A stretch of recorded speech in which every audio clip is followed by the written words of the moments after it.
Mesdames, Messieurs, bienvenue à cette nouvelle session d'information dont voici le titre. Le président de la République, Joseph Kabila, a présidé ce mercredi la cérémonie de proclamation de la 3e promotion ordinaire et la première session spéciale du Collège des hautes études de stratégie et de défense (CHESD). 68 diplômés et 45 brevetés de stratégie et défense ont ainsi été reçus, parmi lesquels les Centrafricains et les Congo-Brazzavillois. Également au sommaire de ce journal, la rentrée scolaire aura bel et bien lieu dans les zones touchées par l'épidémie à virus Ebola à Beni au Nord Kivu. Cette assurance vient du ministre de la Santé qui a indiqué que toutes les dispositions ont été prises pour que les enfants reprennent les chemins de l'école dans les zones infectées. Enfin, le tout-puissant Mazembe a rassuré sa qualification au quart de finale de la Ligue des champions africaine.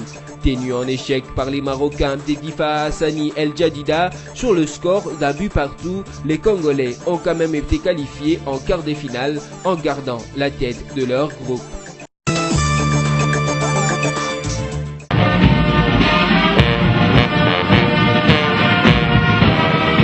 Le président de la République et commandant suprême des FARDC et de la police nationale congolaise a présidé ce mercredi 29 août 2018 la cérémonie de proclamation de la 3e promotion ordinaire et la première session spéciale du Collège des hautes études des stratégies et des défenses (CHESD). 68 diplômés et 45 brevetés des stratégies et défense ont ainsi été reçus au cours de cette cérémonie. Parmi les lauréats figurent des officiers centrafricains et congo-brazzavillois. La 3e promotion ordinaire a été baptisée au nom du ministre de la Défense Crispin Atama, tandis que la première promotion spéciale porte le nom de Didier Etumba, ancien chef d'état-major général des FARDC. Cette cérémonie a eu la particularité de consacrer la régionalisation de ce collège qui, depuis janvier 2018, a été élevé au rang de centre d'excellence stratégique régional de la Communauté économique des États de l'Afrique centrale (CEAC) et de l'Union africaine. Au cours de la cérémonie de ce 29 août 2018, le secrétaire général de la CEAC a rendu hommage au président Kabila et au gouvernement congolais pour cette initiative de création d'une école d'enseignement en matière de stratégie et de défense. Le secrétaire général de la CEAC a par ailleurs fait savoir que la décision de régionaliser les CHESD au niveau de l'Afrique centrale a été motivée par la qualité et la pertinence des enseignements qui y sont dispensés. Il a promis l'appui de cette organisation sous-régionale pour la formation des cadres du Conseil de paix et sécurité régionale. Les chefs d'état-major des FARDC et le général Mbala a également salué l'initiative dont la vision et les actions de formation d'équipement et de casernement a fait aujourd'hui de la RDC la 2e puissance militaire de l'Afrique. Même mot de reconnaissance du ministre Atam Atabé qui a par ailleurs recommandé aux récipiendaires d'être modèles et de promoteurs de valeurs de paix et de sécurité et de stabilité à tous les niveaux de leurs responsabilités respectives. Les CHESD, qui en est aujourd'hui à sa 3e session de formation ordinaire et sa première session spéciale, organisent la formation militaire multidimensionnelle et pluridisciplinaire aux hauts cadres militaires, policiers, gendarmes et civils de la région de l'Union africaine. Les formations sont également ouvertes à des personnalités civiles telles que les députés, les sénateurs, des membres du cabinet du chef de l'État ou encore des membres de la société civile. Mesdames et Messieurs, je déclare toute l'année académique 2017-2018 La communauté katangaise soutient le candidat du Front commun pour les Congo à la présidentielle. Elle a rendu un vibrant hommage au chef de l'État Joseph Kabila et a apporté son soutien à son dauphin et candidat du FCC à la présidentielle Emmanuel Ramazani Shadari. C'était au cours d'une cérémonie organisée en l'honneur de celui que l'on surnomme coup sur coup, mardi 28 août dernier au Romeo Golf Hotel dans la commune de la Gombe dans la ville de Kinshasa. Opportunité pour le vice-premier ministre en charge de l'intérieur et sécurité de féliciter personnellement Shadari et lui réaffirmer son appui. Pour Henri Mova, les choix portés sur le secrétaire permanent du PPRD emportent l'adhésion de toutes les communautés katangaises. L'attachement à Joseph Kabila, c'est s'engager sur le chemin qu'il trace. L'homme que j'ai connu depuis l'université de Lubumbashi réunit science, conscience, raison et surtout, il a du cœur. De ses études académiques à l'UNILU, plus katangais que Shadari, tu meurs, a indiqué Henri Mova Sakani. Désignée le 8 août dernier par le président de la République, la candidature de Chadari a été jugée recevable par la CENI le 25 août dernier. En attendant la liste définitive qui interviendra le 19 septembre prochain, les félicitations fusent de partout pour rendre hommage au chef de l'État, Joseph Kabila Kabange, pour le respect de la Constitution et pour son choix porté sur la personne d'Emmanuel Ramazani Chadari. Dans une déclaration faite mardi 28 août à Kinshasa, le femme leader de l'opposition, parmi lesquelles Odette Babandoa, Anne-Marie Makombo, Gabriel Bopé et Fifi Likunde Mboyo, ont appelé à une transition spéciale en République démocratique du Congo en vue des élections inclusives, crédibles, transparentes et apaisées. Pour ces femmes, la vigilance doit être de mise en plus d'un processus électoral qui n'inspire pas confiance, mais auquel, malgré tout, nombreux de ceux qui ont souscrit l'ont fait sous réserve de son amélioration. Mais le comportement des compatriotes au pouvoir laisse entrevoir leur volonté de confisquer le pouvoir par tout le moyen, y compris par des manœuvres antidémocratiques, affirment ces femmes. Dans la même déclaration, ces femmes politiques estiment qu'il est temps de mener une réflexion prospective afin d'éviter à la nation un sinistre de trop.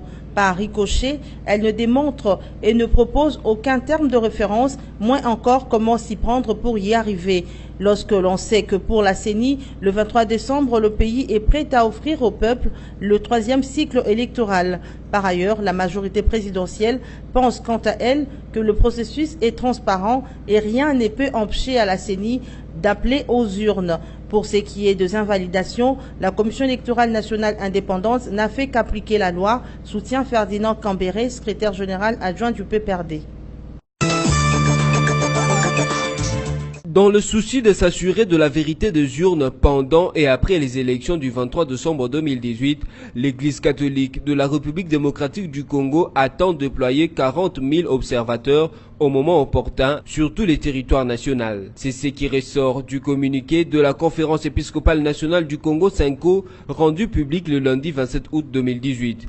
Pour Monseigneur Marcel Outembi et l'abbé Donatien Cholet, co-signataires du communiqué, les clergés catholiques tracent l'état des lieux du processus électoral en cours en RDC.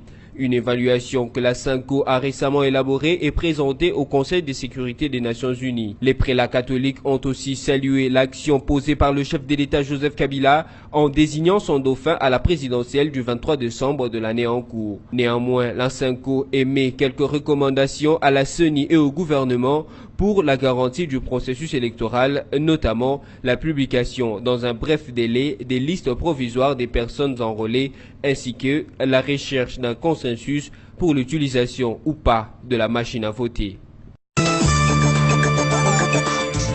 Le processus électoral en cours en RDC a beaucoup souffert de nombreuses ingérences et interférences de l'extérieur et continue d'en souffrir, a souligné Ignace Gata, ambassadeur de la RDC auprès de l'ONU, devant le Conseil de sécurité des Nations Unies ce lundi 27 août. Le diplomate congolais qui faisait le point sur l'évolution du processus électoral a insisté sur l'attente du gouvernement vis-à-vis des acteurs politiques et partenaires internationaux. Il s'agit d'un accompagnement constructif du processus électoral par des actions positives. Réagissant sur la question de la machine à voter, le représentant de Joseph Kabila à l'ONU a rassuré les conseils sur le rôle de la dite machine qui est d'imprimer le bulletin de vote et non de voter. Au sujet de 6 millions d'enrôlés sans empreinte digitale, Ignace Gata a fait savoir que les conclusions de l'audition du fichier électoral réalisé par l'OUF ne remet pas en cause la qualité des électeurs.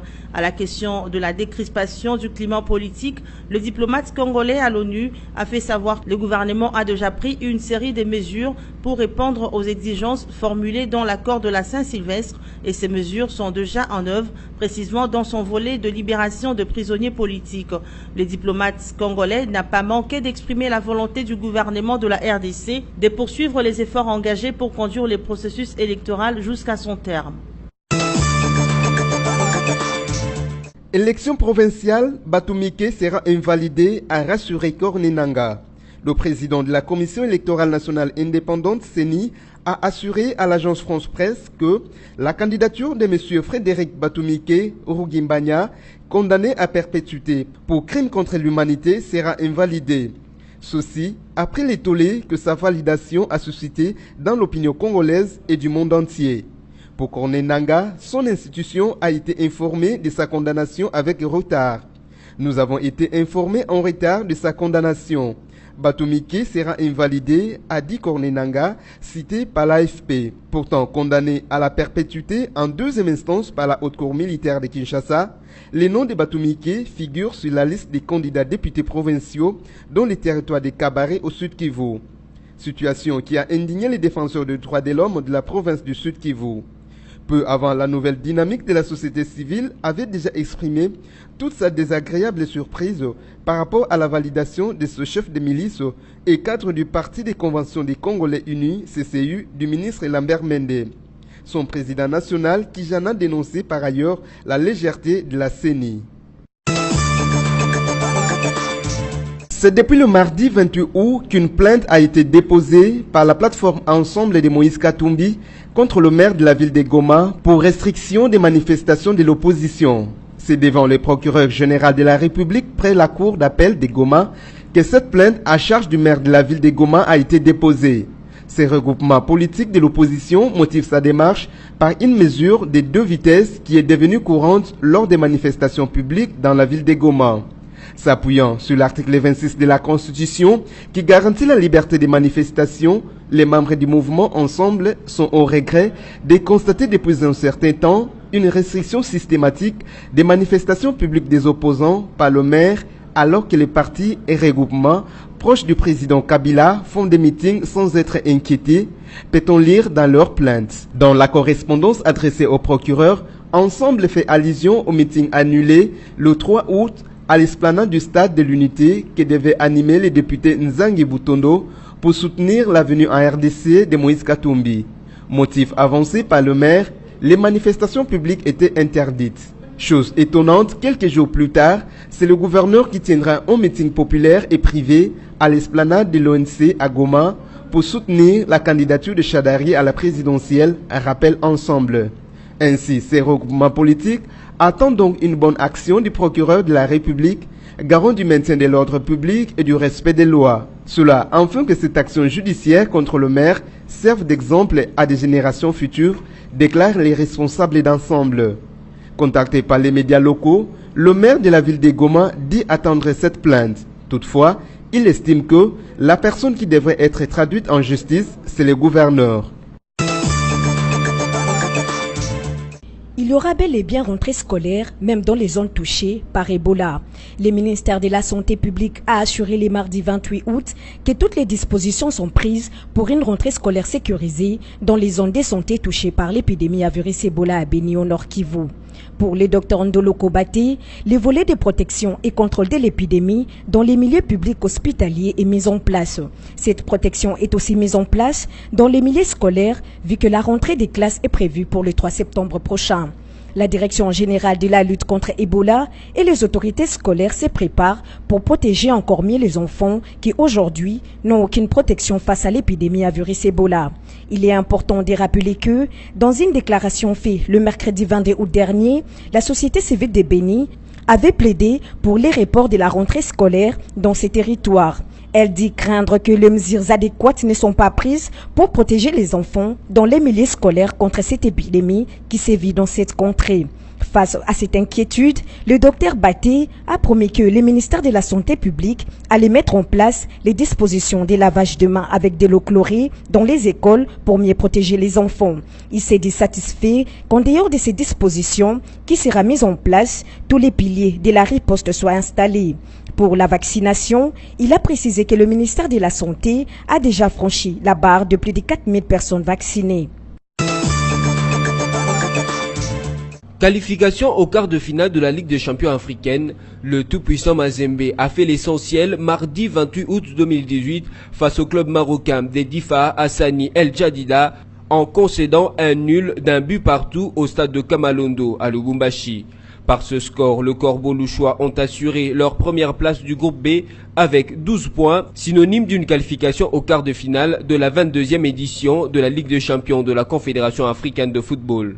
Dans un match très équilibré, le TP Mazembe a longtemps cherché la faille par les trépidants Meshak Elia et son attaquant star Ben Malango, qui a même vu sa reprise de la tête échouer sur la barre transversale à la 67e minute. Ce dernier finira par faire trembler les filets de Marocains sur penalty à la 87e minute, ce avant l'égalisation une minute plus tard du Marocain Kon Ouché. Il s'y est de noter que le tout-puissant Mazembe a terminé cette phase de poule sans perdre un seul match. Par ailleurs, le Corbeau ont enregistré 3 matchs nuls d'affilée. Place à présent au rappel de titre. Le président de la République Joseph Kabila a présidé ce mercredi la cérémonie de proclamation de la 3e promotion ordinaire et la première session spéciale du Collège des hautes études de stratégie et de défense CHESD. 68 diplômés et 45 brevetés de stratégie et défense ont ainsi été reçus, parmi lesquels les Centrafricains et les Congo-Brazzavillois. Également au sommaire de ce journal, la rentrée scolaire aura bel et bien lieu dans les zones touchées par l'épidémie à virus Ebola à Beni au Nord Kivu. Cette assurance vient du ministre de la Santé qui a indiqué que toutes les dispositions ont été prises pour que les enfants reprennent les chemins de l'école dans les zones infectées. Enfin, le tout-puissant Mazembe a rassuré sa qualification au quart de finale de la Ligue des champions africaine. Tenu en échec par les Marocains Dedifa Hassani El Jadida sur le score d'un but partout, les Congolais ont quand même été qualifiés en quart de finale en gardant la tête de leur groupe. Ainsi s'achève cette édition d'information. Merci à vous de l'avoir suivi et restez fidèles au programme DBS et Télévision.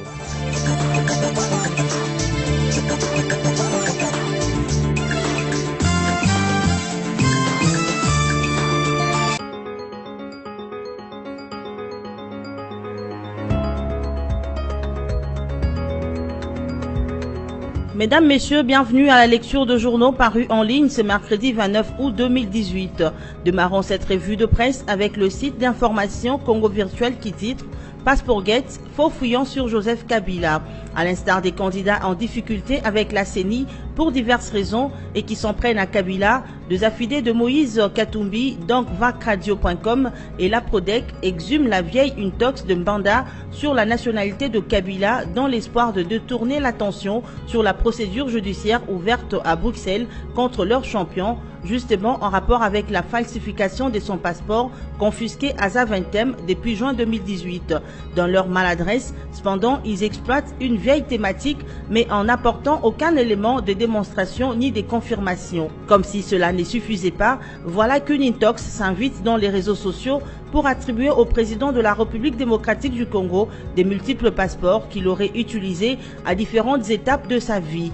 Cette fake news, puisque c'en est une, est diffusée sur les sites vacradio.com qui fonctionne à partir du Canada et c'est là que saute aux yeux cette nouvelle supercherie contre la personne du chef de l'État. Par ailleurs, ces contre-vérités insinuant de doutes sur la nationalité de Joseph Kabila coïncident curieusement avec une autre publication, celle d'une association dénommée APRODEC, basée à Bruxelles, qui développe également une dissertation d'arrière-garde sur la nationalité et la filiation de la famille de Mzee Laurent Désiré Kabila. Cheminant cette revue avec Forum 2As qui titre « Pour s'assurer de la vérité des urnes, élection 2018, l'Église catholique prête à larguer 40 000 observateurs ». L'Église catholique de la République démocratique du Congo tient à la transparence des élections du 23 décembre 2018.